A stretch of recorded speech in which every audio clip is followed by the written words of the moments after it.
If you really take a look at like that whole propaganda system that brought you COVID, that same propaganda machine brought you the BLM movement, brought you the Ukrainian war, the conflict in Gaza. All these levers were pulled. You get the mainstream media involved, all of sort of like the psychological things that were torturing people, like the death counters in the corner. And then the major corporations were involved, and there was whole media campaigns out of nowhere, millions and billions of dollars being spent to convince you to stay at home. And they're pulling all these emotional levers, and people fall for it. And they get people to just believe whatever they're being told, no matter what.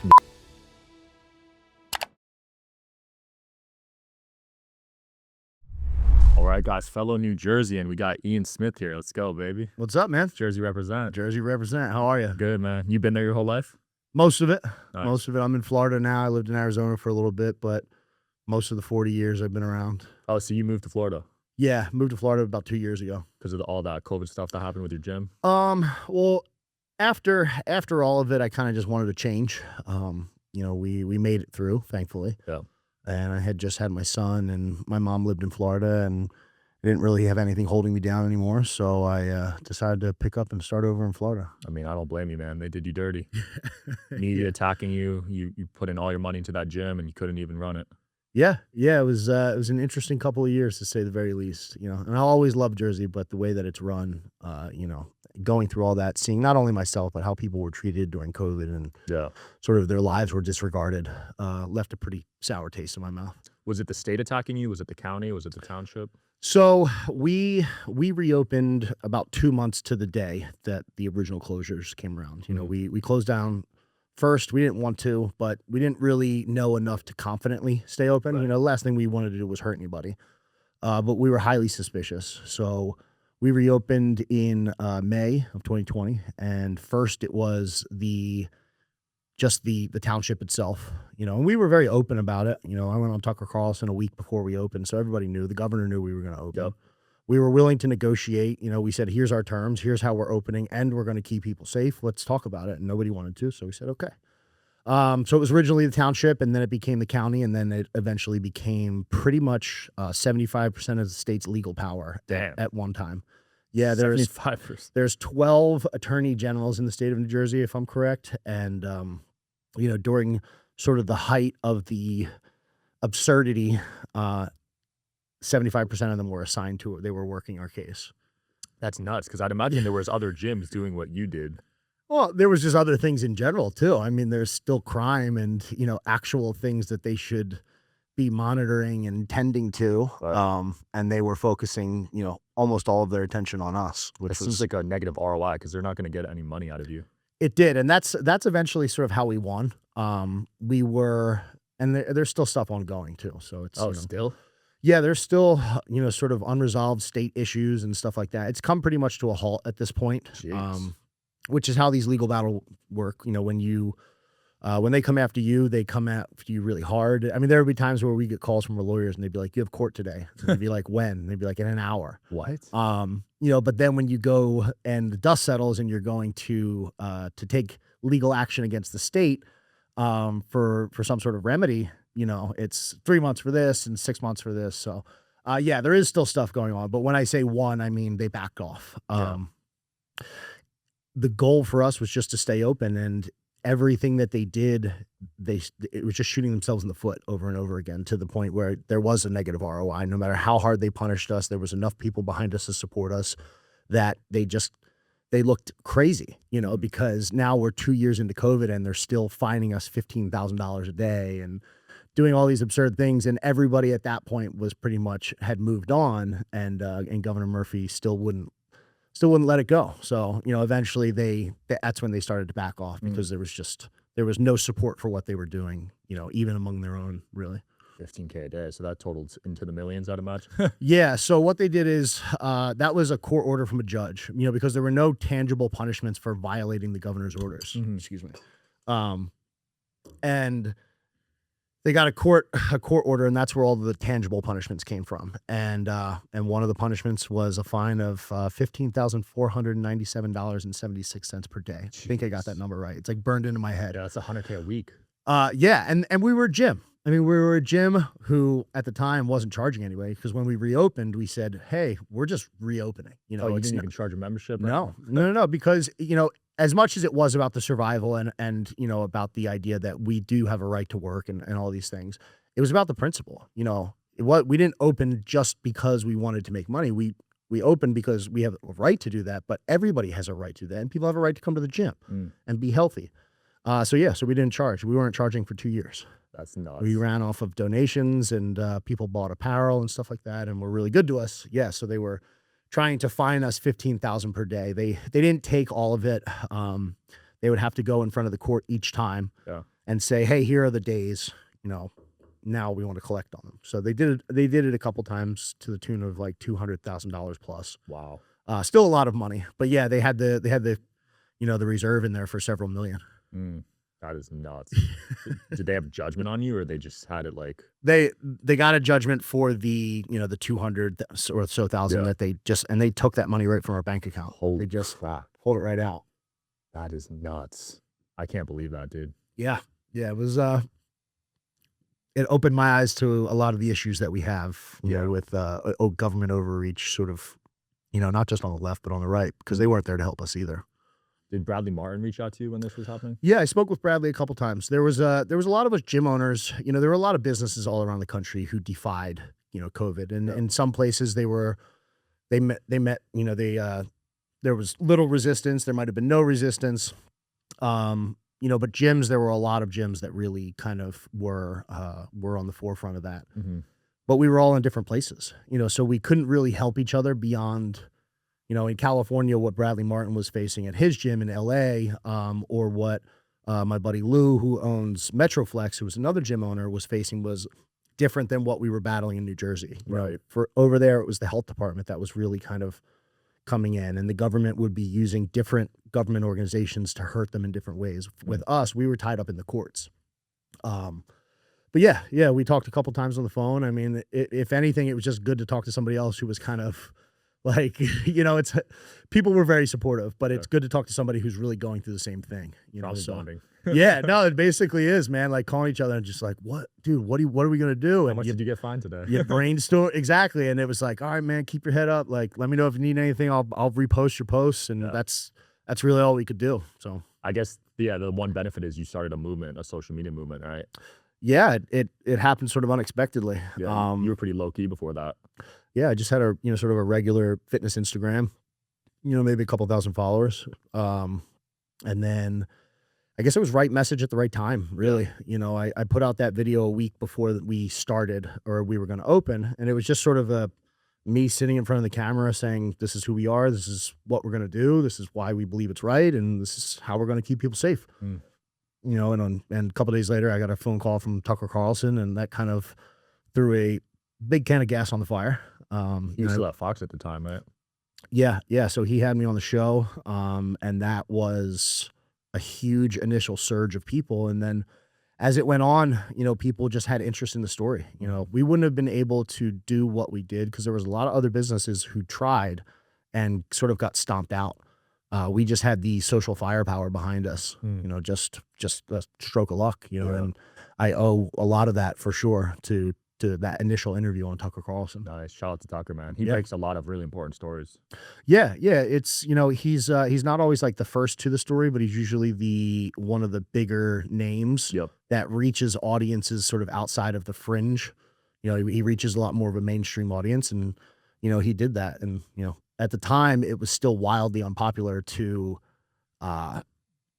oppose COVID. We were only 2 months in, you know. Yeah, that is early. If you had an opinion about COVID that wasn't the official narrative, you were a grandmother killer, and you were a danger to society and all of these things. So I give him a lot of credit for putting us on. Yeah, you were super early because it lasted 2 years, right? So yeah, in places like Jersey for sure. Yeah, you know, not everywhere, but all Jersey.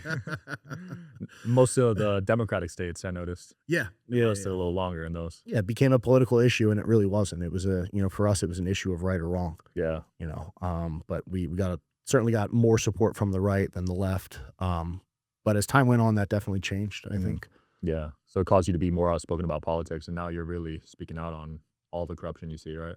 Yeah. You know, on the back end of COVID, I ran for Congress, and, you know, I found myself at the end of of COVID, when things were starting to settle down, and it was like we were winning. Shout out to today's sponsor, Quince. As the weather cools, I'm swapping in the pieces that actually gets the job done, that are warm, durable, and built to last. Quince delivers every time with wardrobe staples that'll carry you through the season. They have fall staples that you'll actually want to wear, like the 100% Mongolian cashmere for just $60. They also got classic fit denim and real leather and wool outerwear that looks sharp and holds up. By partnering directly with ethical factories and top artisans, Quince cuts out the middleman to deliver premium quality at half the cost of similar brands. They've really become a go-to across the board. You guys know how I love linen and how I've talked about it on previous episodes. I picked up some linen pants and they feel incredible. The quality is definitely noticeable compared to other brands. Layer up this fall with pieces that feel as good as they look. Go to quince.com/DSH for free shipping on your order and 365-day returns. They're also available in Canada too.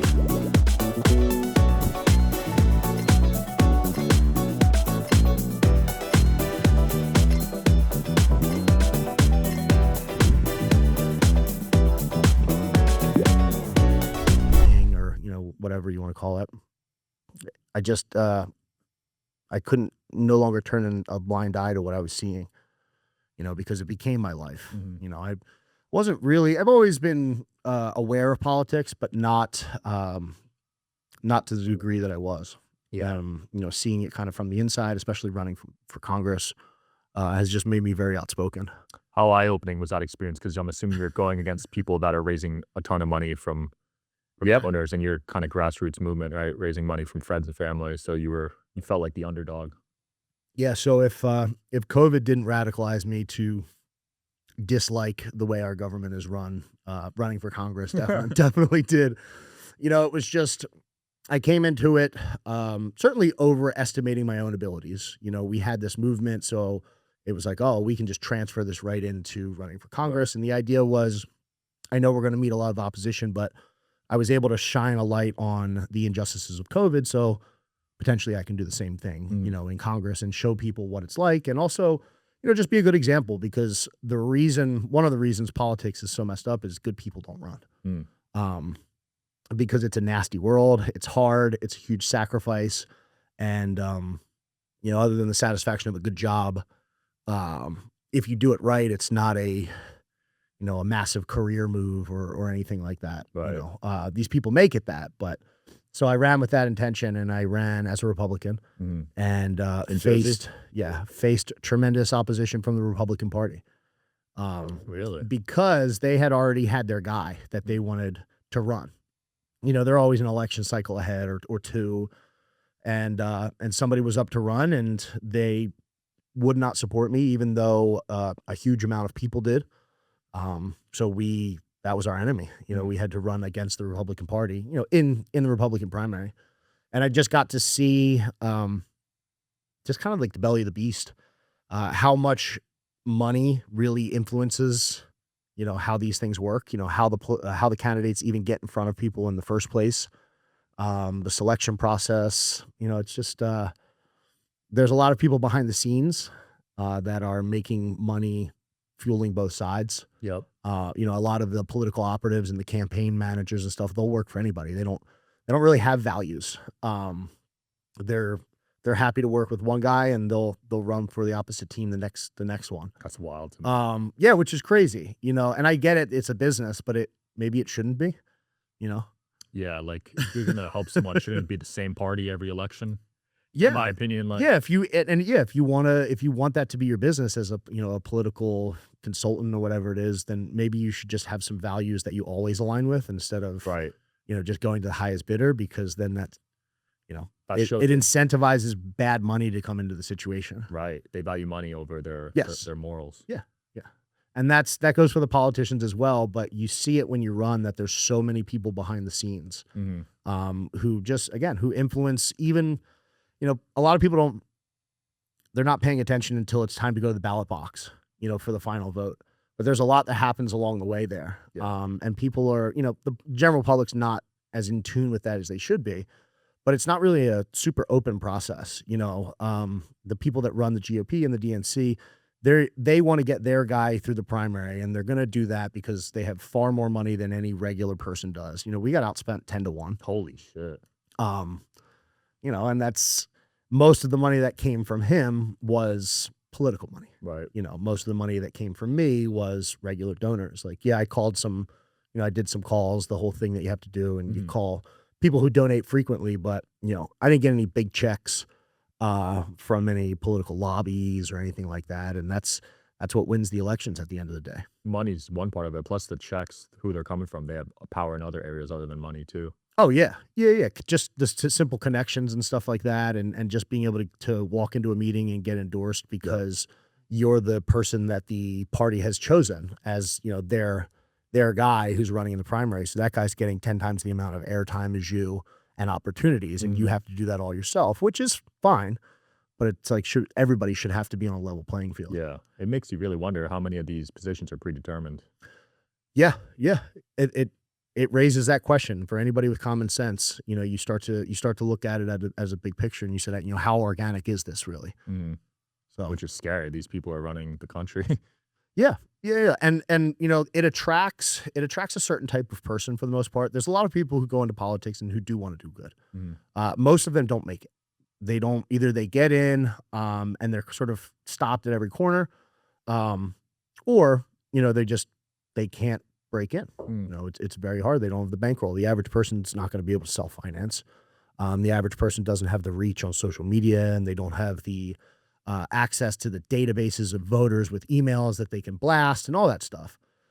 So they make it very hard. And then the people that they do get in, they look for people who are very malleable, right? Who typically don't have success outside of politics.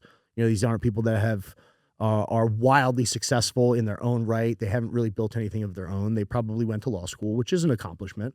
And then they got into the political world, and eventually they became an ideal candidate, and they put them in a couple positions, and then all of a sudden it's, we want you to be a congressman in New Jersey or whatever it is, and we're going to sort of back you, and you're just going to agree to the standard GOP talking points, and if you deviate from them, then you're not our guy. Crazy, man.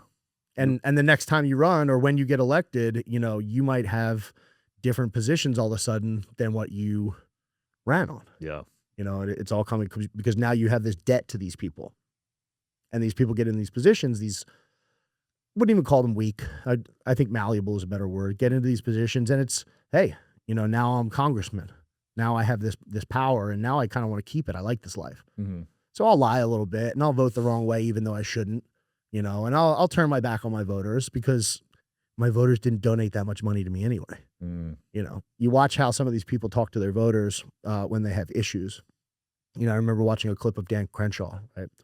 This was a couple years ago. And he sort of like snapped at this woman because she had a different opinion than him, and that's your voter base. And if you snap at them, you'll never see Dan Crenshaw snap at Halliburton CEO or Lockheed Martin CEO. They don't have that same attitude, and you could just tell, from stuff like that, from interactions where they can't deal with criticism that's well deserved. But they'll never talk back to the CEOs or the lobbyists or anything like that because they know their place. Yep. Follow the money. Yeah. Man, I wonder how long it's been like this. As far as I've been paying attention, and I think it's I think it's continuing to get, far worse. This has been, and you talk to guys like, Nick Fuentes. You had Nick Fuentes on. And they have a lot more political knowledge of like the ins and outs and the details. So it has been going on for quite a long time, but you can keep following it back. Like, this isn't anything new, and it's no different under Biden. It's no different really under Trump. It's no different under Obama. It wasn't really a whole lot different under Bush. A lot of the things that most Americans don't really want keep happening. Your dollar keeps getting less valuable. You keep sending money overseas. We keep winding up in these forever wars. Our educational system continues to be in decline. People struggle every day with money. We have a homeless issue. We have a drug issue. And these guys can't seem to solve it no matter who's in charge. Yeah. We've had all these issues for 20, 30, or more years. And they can always seem to get elected, but they can never seem, no matter how long they're in power, they can't seem to fix the system. One just breaks it, and then one kind of breaks it in another way. Makes you wonder if the government's even capable of fixing these issues, or if we should just take more accountability as a community. I think that's absolutely part of it. You can dislike the government all you want, and you can disagree with what they want, but if you really, I think, want to change it, it absolutely starts with yourself as an individual. Yeah, I agree. You know, COVID really exposed how sort of reliant people are on outside forces, you know, from everything to where they get their paycheck to how they run their lives, you know, and I think the more accountability you take for yourself, especially, and then your family and your community, maybe focus that energy inward and then outward instead of always expecting people to fix the problems. You know, like I said, one of what I say, just drug issues. We have a drug issue, you know, in almost every community in America. We can't expect the government to fix it entirely, Right. even if you do have the right people. There's a certain amount of community aspect that has to come in and a cultural aspect that has to come in. That's one of the things with that drives me crazy about the abortion, you know, thing. You have people that are so against it, Mhm. and that's fine. I'm not in support of abortion either, but maybe focus your time and energy teaching people about why life is so valuable and getting into those communities and volunteering at your churches where there are efforts to show young women that that's not the best choice and that there are other options and that they can do this and that, you know, every child is a miracle, you know? So yeah, we should have the government involved and we should have, you know, we should make sure the government's doing its job, but we have to be doing ours as well. And I think that's a huge part that a lot of people miss. Absolutely. A lot of people just blame the government for everything. Yeah, yeah, and or they want to celebrate every victory, you Yeah. know, as the government. Oh, the government did this, the government did that. At the end of the day, we have so much control, honestly. Like, obviously, there's going to be some scenarios where the government has a lot of influence on your life, but for the most part, I feel like no matter who's president, you and I will find a way to make some money or whatever, you know? You have to, you know. You can be upset with the system, right, and not and have your criticisms of it, but checking out of it entirely and just expecting it to take care of you is not the way that you're going to fix it. Yeah. You know, you've got to learn how to thrive even under circumstances that may not be the best. Yeah. And based off what you're saying right now, I don't even know if the government's fixable at this point. You know what I mean? Like, if I'm being honest. No, it's a huge issue and it's an extremely complicated one. And there's a lot of bad actors, and there's a lot of just bad information in general, you know, and it's very hard to kind of pinpoint where this is all coming from and, you know, where you could, you know, cut the proverbial head off of the, you know, the snake or whatever. Yeah. But it's extremely complicated, you know, but I think the biggest step is for people to start, you know, stepping into that place of power for themselves and taking responsibility for their own lives. And once you have better footing, you know, you're better able to change or to act on the world. You know, if you're dead broke, you know, and you're living paycheck to paycheck, you don't really have the bandwidth to change the world around you. You can barely, you know, provide for yourself. And the same thing goes for your health or anything like that. Right. So your advice for people watching would be take care of yourself first and then. Yeah, you have to and sort of learn what's going on. You know, and understand that politics is a very ugly and confusing place on purpose. Yeah. You know, we were warned of this kind of stuff by our founding fathers. You know, one of the biggest threats to democracy is stupidity. You know, like, and bad actors know that, you know, so maybe turn off like the garbage that you watch and, you know, you can start with small stuff. But strong, independent people are much harder to influence and control, and manipulate than weak, lazy, stupid ones. Right. Because the pandemic wouldn't have worked if we were smarter. Yeah. You know what I mean? If the average person was smart. Yeah, or if the average person was at least a little bit more skeptical. Right. You know, at the very least, like I don't consider myself, you know, wildly intelligent. I think I'm fairly intelligent, but you know, I'm skeptical. Yeah. I'm skeptical of anybody and anything, not because I don't like those things, but because it serves my interest to doubt what you're saying before I believe you. Yeah. You know, if you told me that you had $1 million business idea and all I had to do was sign on the dotted line, you know, I'd probably want to ask you some questions first. And I probably would start from the position where I don't believe you, and maybe work my way towards it instead of just accepting what you hear, and then having to like decondition yourself, you know, and saw that stuff with the pandemic. Like we saw it. I remember very early, like in February and in January when you had heard like the whispers of coronavirus. And I remember being kind of freaked out.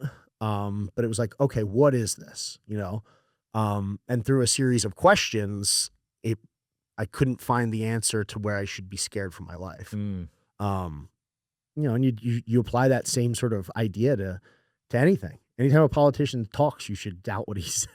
100%. Whether, especially in politics. Yeah, especially in politics, and especially in the media too. Yeah, If you're watching your nightly news, which sure you should watch the news, you should be in touch, but you should at least question the stories that are being shown to you. Yeah. And not just accept it.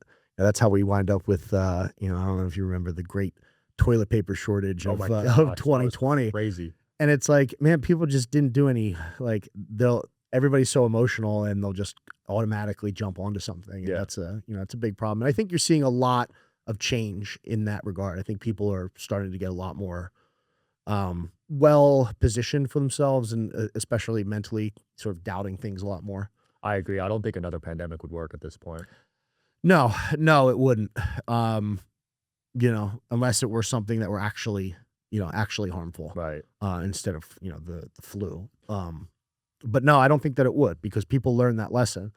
What they need to do now is apply that same lesson and see the other propaganda that they're now falling for. That's where my head goes. It's like, all right, what's next? Because they tried that. What's going to be the next iteration? And it's always, if you really take a look at like that whole propaganda system, like the system that brought you COVID, as an example, not to continue to harp on COVID, but there's all these levers were pulled. You get the mainstream media involved. You get all of sort of like the psychological things that were torturing people, like the death counters in the corner, and then the major corporations were, involved, and there was whole media campaigns out of nowhere, millions and billions of dollars being spent to convince you to stay at home. Yeah.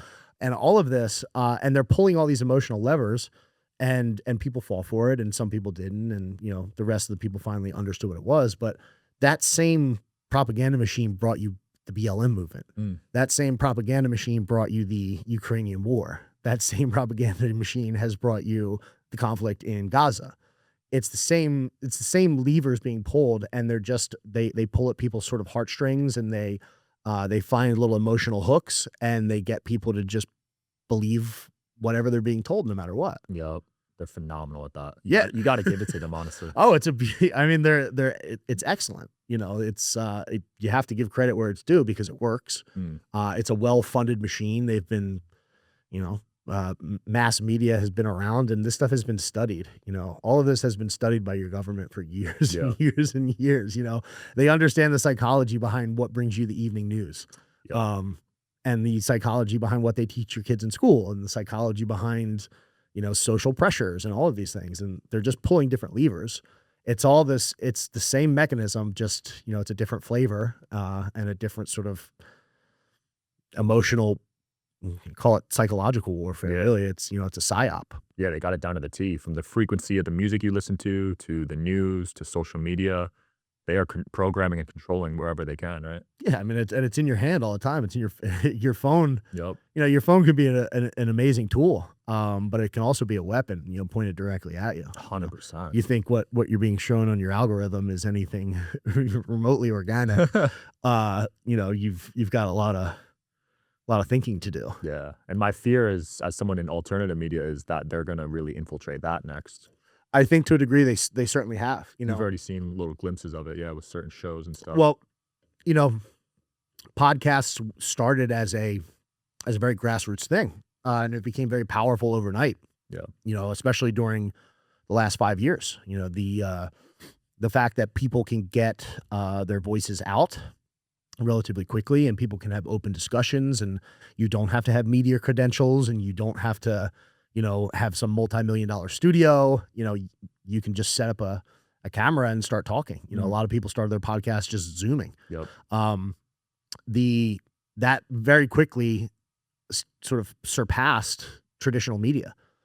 So they would absolutely jump on it. And I think that they have. They do it politically. You look either the right or the left, you look at a lot of these influencers on either side. Yep. And their podcasts have sponsors and stuff like that. And hey, if you don't play the game that your political party wants you to, and you don't sort of stay at least in line with what they want, you won't monetize your podcast. They'll shadow ban you. They'll do all sorts of things to sort of keep your voice down. Yeah. But it's super easy for them to set up a podcast that with hosts that they like. The entire Daily Wire is that. Yeah. That's a Pretty much. they all look like organic podcasts, but that's like a multi-million-dollar operation. I mean, it's probably more than that. 8 figures a year, I Yeah. believe. Yeah. I'm sure I underestimated that. So yeah, a lot of those seem very authentic and genuine, but it's coming from another big company. Mm-hmm.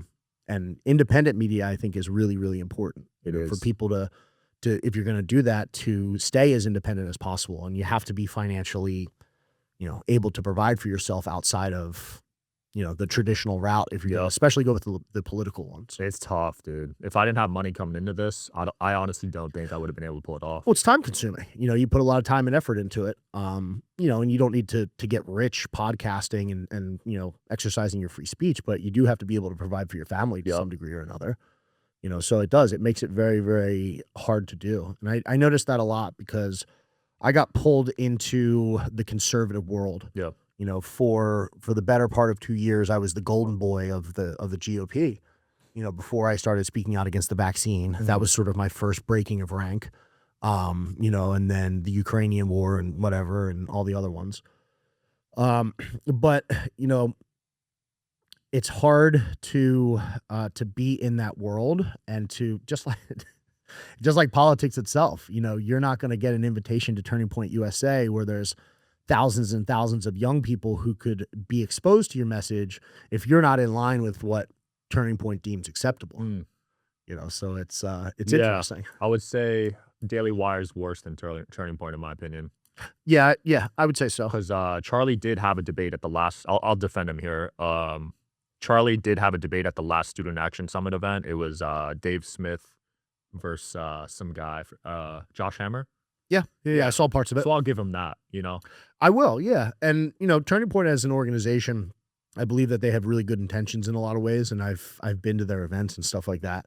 And I appreciate at least having people of opposing views not be shunned, right? At the very least. You don't have to agree with them, but I watched the debate between Nick Fuentes and Dinesh. And I thought that was an exceptional example of how people with opposing ideas can come together in a productive way to have really important discussions about something that is extremely relevant to all of our lives, whether we, no matter how much you care or don't care about the Middle East, your money goes there. And a lot of it does, and I think that's an important discussion to be had. And so many opposing views can't. It's all about just attacking each other.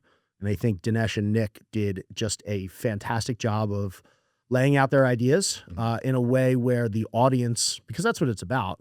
It's not about the two guys sitting across from the table, debating. It's about the people that are listening, the audience, hearing maybe new information, maybe hearing opposing viewpoints that they weren't aware of, and then coming to a place where, at the very least, there's an understanding of why the other person feels this way. Right.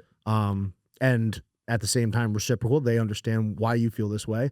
And there may be some common ground. There can be some common ground between two completely different, in that case, the pro-Israel and the anti-Israel position in terms of, foreign aid and stuff like that. And to both of their credit, Dinesh said afterwards that he agrees with Nick on a lot of things, and he thinks that, maybe that there should not be any U.S. foreign aid, but that it should be much stricter in terms of, what we get out of it as Americans and how it's used and things like that. And I think something like that is what you need a lot more of. Yeah, that was a great debate. Who would have thought Alex Jones would be a good moderator? Yeah. I was, I was very, very pleasantly surprised. Yeah, well done to those two gentlemen. And the same thing goes with Dave Smith at Turning Point, and Charlie having him on. Yeah, I thought Charlie was fair, honestly, as a moderator, because obviously we know his stance on the Israel stuff, but he seemed to be pretty neutral on that debate. Yeah. So respect for that. Well, we're not going to get anywhere, and you see this with the right and the left especially, but, now a lot of these debates are happening on the right, within the right. But we're not getting any closer to figuring out how to steer the ship with the way that the right and the left interact with each other. Because it's all about like scoring points. Right. And that has only driven the two sides further apart. To the point where you develop this extremism on both sides that is so absurd that it's a laughable position. Yeah. And that's not, you know, that's not what this country was founded on. This country wasn't founded on extremism. It was founded on principles of justice and liberty and focusing on our God-given rights. You know, and obviously we have to protect that. So there has to be some sort of rules and stuff like that. But you don't have to have the government ban everything that you don't like and have the government step in every debate. You know, there's if more people could have discussions, even just on a personal level, like what Nick and Dinesh did, I think that a lot of the issues that we have would, at the very least, come from a full boil to, you know, maybe just some warm water. Yeah. Yeah, there was a lot they agreed on, like you said. Yeah. Where do you stand on the whole foreign aid stuff? What do you think the best approach there moving forward is? None of it. None at all? None of it until further notice. We have far too many issues of our own to be focusing on. And also the way that the entire thing works right now is completely broken. You know, if we're going to be helping other countries, which I'm not against, you know, if we really are the most prosperous, great nation in the world, first and foremost, we should actually be it. You know, we shouldn't be trailing in education at embarrassing levels. You know, we shouldn't have this embarrassing healthcare system. We shouldn't have, you know, the drug epidemics that we have, all this stuff. So focus on ourselves first. And honestly, a lot of this stuff won't really take that long to clean up. You know, if government started really putting an honest effort into fixing problems, I think the community outreach would be huge. And I think a lot of the problems would be corrected very easily. And then if you want to focus on foreign aid, then we can talk about how we disperse money around the world. Yeah. But there has to be certain expectations. And I agree with Dinesh on this. You know, if there's going to be money that gets sent, it's very clear what it's going to, which in the case of the Middle East, it's not. And it's not just Israel, but Israel is probably the best example of, we just send money and there's really no terms on what we get out of it, Right. or how they use it, you know, and you see, again, especially with Israel, a lot of that money gets funneled right back into our political system in order to put people in office that are wildly pro-Israel, which that should not be a super strong front of the ticket position for any American politician. Yeah. All of the American issues should be before that. That should be very low on the list if you do feel that way. And I think foreign aid, like I said, it really needs to just kind of be completely halted and reworked. Yeah. Scaled back tremendously and regulated and more carefully watched over, so the American people really understand what their money goes to. Because again, it's not just the Israel thing. You know, the stuff that the USAID stuff found, it's absolutely absurd. You know, funding whatever it is, funding gender studies in the mountains of Tibet or what, you know, it's completely ludicrous. And everybody knows that money's not really doing this thing. Yeah. You know, so I would kill the entire program until further notice and just revisit it after we get our stuff in order. Yeah. All this stuff getting exposed. Like I never liked paying taxes in the past, but it just made it even worse out, dude. Like now I know it's for sure not going anywhere productive, which before I kind of thought about it, I guess. And I was like, I'm never seeing this again, but now it's even worse. I think a lot of people are kind of coming to that same conclusion, whether or not they're very politically minded or not. You know, it's not easy to make it these days. And people are wondering why 40% of the money that they make is just going away. And then, you know, no matter what it is, it's almost never a good thing. And people are starting to realize that, like, oh, I can't get ahead because I make $70,000 a year, but I only bring home 40, you know, and my community still sucks. You know, my roads are still crap. Right. There's still crime in my neighborhood. Where's all this money going? And then they look to Congress and you see, oh, $400 billion goes here. And, you know, oh, we left weapons in Iraq or Afghanistan. It was $13 trillion or $1 billion, whatever it is. And it just gets absurd to the point where it's like, even somebody who really doesn't want to pay attention is forced to eventually. Absolutely. I remember growing up, like making 6 figures a year was like the goal. The first year I made 6 figures, I thought I was rich. Right? I felt rich. That used to be rich. Yeah. I mean, I had zero monetary concerns whatsoever. You know, I didn't really even have to pay attention to what I was making because there was just enough. Right. And within a couple of years, that six figures didn't feel so comfortable anymore. And you factor in inflation. Yeah. Yeah, Yeah. 100K a year, maybe when I was a kid would be like 150 a year, Yeah. like Oh, absolutely. like something like that, you know? Yeah, and it's everywhere, and it touches people no matter what. Whether you're buying a house, whether you're buying groceries, whether you're paying rent, whether you're trying to get a new car. I mean, like, most people pay, like, more than when I first got my car, I'm 30, I'm about to be 39. When I first got my car, like, an expensive car payment was, like, 350 a month. Damn, I wish. I remember, like, like, a buddy of mine got, like, a nice Acura at the time, and it was, like, 350 a month. Like, now you can't get a Honda Civic for 350 a month. So you can't eventually everybody's gonna see it because it's just, Yeah. it's just everywhere. I just saw a Tucker interview. Yeah, it's nuts, dude. I forget who he was interviewing, but the guest said 78% of people don't pay their credit cards on time right now. Yeah. Oh, it's when you start looking at those numbers, it's clearly a bubble, and there's clearly going to be a major correction at some point. We saw it in 2008 with the housing crisis. You've seen it. It pops up in different ways. There's probably another housing crisis on the horizon somewhere. I'm no real estate expert, but I can see it. And the same thing with credit card. I mean, that's a really scary thing when almost 80% of the population is so financially strapped that they are just putting off their credit card. I mean, I've never paid my credit card bill late. Dude, the interest on that is nuts. 2% a month. Yeah. Like, that's 24% a year. I can't fathom that, but I wasn't, thankfully I learned that lesson early. I had one credit card one time when I was younger, and it was like $500 limit, and it took me forever to pay off. And I learned my lesson, but the fact that 80% of the population is living within somewhere of that is pretty alarming. Man, middle class going to be wiped out. Yeah, and that's, you saw that happening before, but COVID was a huge example of that, where the middle class just took the punishment on that.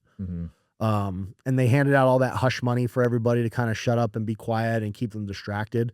And then on the other side of it, nobody really thought about all the money that they were spending. When Trump signed the CARES Act, that was trillions of dollars that we just injected into, like, of course your money's going to be Right. not, that's how it works. But nobody thought of that at the time. And that was really, I think, a huge jump to squeezing the middle class, like, really hard. You had, I think it was a third of all the businesses that shut down never reopened nationally, something like that. And small businesses, that was really where I got my start, and where a lot of the compassion came from in the beginning, because I was a small business owner my whole life. So I understood the benefit of having, entrepreneurship in and around your community, where people are finding ways to make money for themselves, and adding value to the community that's not corporatized. And you see less and less and less of that. And that's a bad thing. When every store that you have for a choice to eat or shop or do this, is all some big corporate structure, that money doesn't come back into your communities. You go to a local restaurant, a locally owned restaurant, and you go there and you buy food, you're putting money directly into your community. Right. That money doesn't go up the corporate ladder somewhere and pay stock dividends to somebody. That money pays the staff who all live in the community, who will all in turn spend money in the community. It pays the owners, it provides jobs, all these things. And then you get this corporate takeover where now most people work for corporations.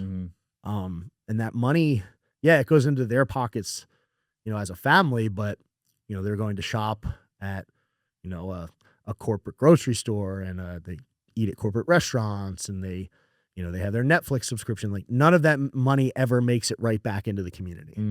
And I think that's one of the most important things with small business and entrepreneurship is the money stays local. And that's how communities die. When people stop spending money in their community and just, it just all gets sort of siphoned out to shareholders and CEOs and corporate bonuses, and they're not reinvesting into your local New Jersey community. Nope. We certainly were, and all the small businesses that we knew were. And that's why I go to farmers markets. Yeah. Whatever city I'm in, I'll stop in, support the local farmers. Goes right back to what you said earlier, people taking personal responsibility. You have to go out of your way to support what you believe in. It's much easier to stop at Whole Foods right here than it is to drive 15 minutes to a farmer's market to get your stuff. But, do you care where your dollar goes at the end of the day? Absolutely. We got to vote with our dollars at this point, because I don't think anything else is going to work, right? No. I think that's a huge part of it. Yeah. You vote with your dollars and you really, you vote with your time and your energy. You support those people, you go out to their events. One of the reasons I love where I live in St. Augustine. Yeah. And there's a lot of small business. It's a flourishing small business area, and it's awesome because these people really care about the community, and they do events in the community, and they give to charity in the community. So knowing that I buy my coffee shop or my coffee from the local coffee shop versus a Starbucks, it's still a $5 cup of coffee either way. Yeah. I know that I'm voting with my dollars. I'm also voting with my time and my energy because I'm there to support them when I go and tag them, occasionally. I'm pointing to them and I'm doing the things that I can on a personal level to make sure that they succeed because they do the same for me. I love that. Yeah. Yeah, that's something that's been lost in major cities, unfortunately, that community aspect. Especially in major cities. Especially, I would say that, yeah. But it's something that's very reversible. Very, very reversible. I think so, yeah. I think we can reverse that for sure. Ian, it's been cool, man. I know you got to get on Jake's show, but where can people find you? You can find me on Instagram and on X at Ian Smith Fitness. Awesome. Check them out, guys. Thanks for coming on, man. Absolutely, brother. My pleasure. See ya.